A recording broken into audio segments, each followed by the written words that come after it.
থেকেই নতুন কনের সাথে ছবি তুলে নেব। এসেছে তাই কমেন্ট করার জন্য সবাই।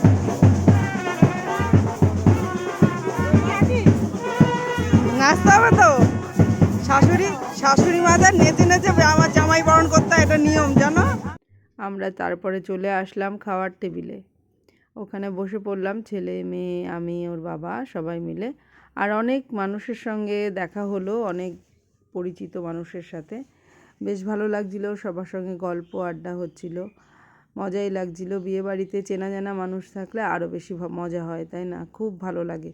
তা খুবই ভালো লাগলো, বিয়েবাড়িতে অনেকক্ষণ টাইম আমরা কাটালাম। আজকের আমার সাজটা কেমন হয়েছে অবশ্যই তোমরা কমেন্ট করে কিন্তু জানাবে। এখনকার মতো তাহলে ব্লগটা শেষ করলাম। টাটা সবাইকে, সবাই ভালো থেকো।